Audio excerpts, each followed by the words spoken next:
राजवीर शहर की तेज रफ्तार जिंदगी से थक चुका था। उसने तय किया कि कुछ दिन गांव जाकर मानसिक शांति पाएगा। उसका पैतृक गांव भानपुर अब वीरान सा हो चुका था।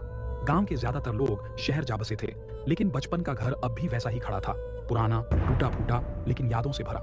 गांव में कदम रखते ही उसे कुछ अजीब सा एहसास हुआ, जैसे कोई उसे देख रहा हो। हवाएं ठंडी थीं, लेकिन उस ठंड में एक अजीब सिहरन थी। लोगों से बात करने पर पता चला कि पिछले कुछ सालों में गांव में अजीब घटनाएं हुई हैं। लोग रातों को चीखें सुनते हैं, किसी के रोने और दरवाजे खटखटाने की आवाजें आती हैं। राजवीर ने इन बातों को अंधविश्वास समझकर नजरअंदाज कर दिया और अपने पुराने घर में रहने चला गया। पहली रात सब ठीक रहा, लेकिन दूसरी रात दरवाजे पर 3 बार जोर की दस्तक हुई। उसने बाहर देखा, कोई नहीं था। अगले दिन गांव के एक बुजुर्ग महेश बाबा ने उसे आगाह किया, इस घर में एक आत्मा है बेटा।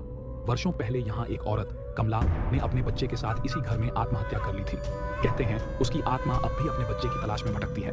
राजवीर ने इस बात को भी अंधविश्वास मानते हुए हंसी में उड़ा दिया, लेकिन उसी रात जब वह सोया तो उसे लगा जैसे कोई उसके कमरे में चल रहा हो। उसने आंखें खोली। एक औरत सफेद साड़ी में खड़ी थी, बाल बिखरे हुए, चेहरा धुंधला और आंखों से खून बह रहा था। वह बोल रही थी, मेरा बच्चा कहाँ है?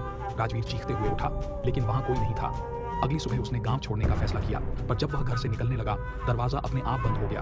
कमरे में अचानक अंधेरा छा गया और वह औरत फिर सामने थी। इस बार उसकी आंखें और भी डरावनी थीं। राजवीर की चीखें पूरे गांव में गूंजी, लेकिन जब लोग पहुंचे, घर बंद था।